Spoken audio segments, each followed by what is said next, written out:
So we'll fire up the campus connection here. Out of the 50 states, Jacob, Corey's opening some cards, so I'm going to ask you one of these questions, but also I will need you to address if you still hate the Earth, because people have questions about that. But before we get to that, how many of the 50 states do you think are rooting for Miami and rooting for Indiana? Oh, man, I got to think. I mean, my heart's going with the majority of the 50 states is probably rooting Indiana just from, like, the misfits standpoint. Give me 32 states for Indiana. Give me 18 for Miami. Okay, and by the way, while we are doing this, Corey, please tell me if you think he hit anything big. And he's also showing it off on the YouTube and the Twitch, so we're bringing content to all of your senses. I got a KP base card. Wait, future Maverick. He could be a Maverick here soon. So, Jacob, I like your line of thinking. Unfortunately, you didn't think it hard enough. Oh. Because it is 45 states that are rooting for Indiana, and only 5 that are rooting for Miami. And I want to see if y'all can help me with some of the logic here. So the 5 that are rooting for Miami are, of course, Florida. I get that. Kentucky, North Carolina, South Carolina. I get that because I guess they're kind of close.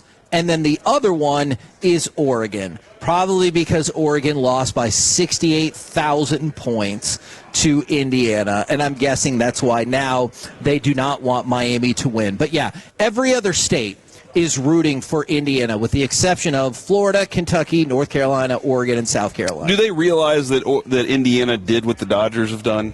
Not necessarily deferring all the money, but they went and purchased that program too, right? And everybody's okay with that. See, I think part of the reason they're okay is like they also were like, hey, let's go get the coach from James Madison. Mm-hmm. Yeah. It's not like they're like, let's bring back Vince Lombardi. I saw. This is although maybe this is the wild stuff out there, Kevin. All right. Sometimes the internet can be wild, but there's a lot of people accusing Indiana of cheating and downloading their the plays from their from the system. Like they've been able to hack into the system somehow, and it's really funny. And what I loved about this was somebody. It was an Indiana fan, posted all these things, and they said, I'm so happy our program's at this point. That's a great point. I'm so happy our program is at a point where people are accusing us of cheating. You know you've made it. Yes. When it's that look. Because, nobody goes out and they're like, you know who I really hate? Fred VanVleet. Yeah, no, they don't think that because they're like, I don't care. So you've made it at that level, and because we can't handle the fact that the aw shucks quarterback and the guy who goes, I'm a winner, Google me, is the one that is kicking everybody's ass right there, and I love that. I wonder, that might actually be for Anthony Edwards. I think that might actually be an alternate image insert for him. So this is like the Scooby-Doo bone thing? Yes. How do I find this out? I'll put this with my Elijah Martin rookie card over here. We will look that up. Thank you. We didn't get a chance to talk about this as much as I wanted to the other day. Jacob and Corey, how do y'all feel about next year being a 16-team playoff with the idea of eventually getting it to probably the year after that, 24? I'm very adamant about more teams in the playoffs. I always like it because it gives me more playoffs. I think playoff sports is fun. Okay. And so I really, I know people are like, well, it just deadens the regular season. That's fine. I don't care. I love playoff time more than I love the regular season. Would you have to scale down the regular season? Because here's the reason why I was thinking about it. Probably so. So, let's say you want to win the NCAA tournament for basketball. Let's even say you're in one of the first 4 games. You have to potentially win 7 games to win the title. And you play about 32. So most teams will potentially play 6. So you're talking about a fifth of your schedule. Okay. Now, most of these college teams are playing, obviously, 12 games. And now you could potentially have to win 5 more. That's getting close to half your schedule that you have to play all over again. And if you play in the conference championship, now are you going to be up to the point where you're going to have to play potentially 17 to 18 games to win the title? The one thing that I don't have I guess we're already up to 16. The one thing I don't have to worry about is the NFL schedule. and when I say this is like, I'm not really bringing back the same team next year. Next year's probably going to be a different team, younger group with fresh legs. So I don't have to worry about the same thing with as I do with the NFL, where you're like, man, you like the Chiefs. They played so much football in the last 6 years that you're just like, that's exhausting. So I don't have to worry about that, for one. For two, though, I do think you might have to scale it back. But now you're leaving how many other programs with shorter seasons? So what do you do for them? How do you build and develop something that they can be involved in as well? But Kevin, for the 20-24-16 group, I think it allows 4 smaller schools to be involved and to benefit from this and take a huge leap in the future. So that's the thing. That's the way I'm looking at it first. So then my next question to go along with the scheduling aspect of it is Dan Lanning, he wants it done by January 1st. Will you have to eliminate the conference championship games? Why?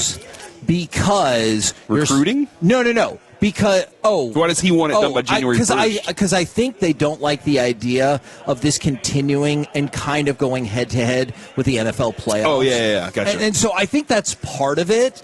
But if that's the case, you already start at the end of August. It feels like a scenario where you'd have to be done by Thanksgiving, so then you could start playing all these playoff games. But then your playoff games would run parallel alongside with some of the other bowl games. And so these are all ideas that I just don't know how they all go together. Yeah, no, I understand. Corey opening packs is more annoying than the chick chewing gum. It's mostly jealousy. I appreciate that. Yeah, I'm jealous of me too right now. Yeah. I understand that. I see where you're going with that. I don't. You know what? I don't care. Oh, okay. Well, then this is an interesting scenario. Somebody brought this up, and this has been true for quite a while now. You have to win 16 games to get to win the Texas High School State Championship, but now you're at 16. And so, if you added, and if you went from 12 to 24, some teams might have to play 2 more games in that scenario, but certainly everyone would have to play at least 1 more. And I did it, Kevin. What did you do? I hit the bowl card. I got the bowl card. Okay. Oh, my gosh. I'm so excited. So I got Rick Barry shooting underhand granny shots, right? You like that title, right? Ball of Duty? I got a Dwayne Wade card. See, and I really want you to hit something big. Dude. Because you know what happens here at the card shows? When people hit something big, you'll hear people screaming and going crazy and everything like that, and it's super duper fun. You know, Kevin, this is one of those guys, I liked this guy. I liked Dwayne Wade before 2006. I watched this kid at Marquette. I thought he was a player. And I was like, dude, I love the idea of fall down, get back up. You know, that ad that he had going for a while. But he's irritated me. Dirk's forgiven him, and I appreciate that about Dirk. I just don't know. Not as big of a person as that? Yeah, I'm not that guy. Okay, and then if you missed the conversation we had about college basketball, this obviously goes into college football and all NCAA sports. The NCAA has asked regulators to suspend college prediction markets. Okay. So we talked about, you're looking at 39 college basketball players right now that are facing charges, and you can't help but wonder how much that happens in other sports. And so what probably doesn't help is if there's all these active gambling markets for that. Ooh, who is that? Will Riley. Okay, I like from the Washington Bullets. Yeah, I like the basketball border parallel. Yeah, that's cool. Wish that was Cooper Flag, and then we would have lots of money and go party. Well, you'd have lots of money. Nah, we would have money, Kevin. That would be our money. And so let me ask you this. The NCAA has asked the federal regulatory body to stop prediction markets on this. Who's going to win out? The NCAA or all of these other? Hell, I mean, we run advertisements for Kalshi. I do spots for Underdog. There are a lot of powerful companies out there. I think those entities are winning. Yeah, I don't think the NCAA can win. I think it's nice in spirit for them to ask. Yeah, because they're like, we need some help trying to control and police this just a little bit. Otherwise, you guys might get screwed over. That's what they're trying to tell them. And those people are like, we don't care. We're raking in the cash. Is there any part of you that thinks we've devoted enough resources to this, and we couldn't figure it out. So we don't want to devote any more resources. Government, step in. It's going to happen. I mean, it is happening, isn't it? Right now with the point shaving situation. So, yeah, absolutely.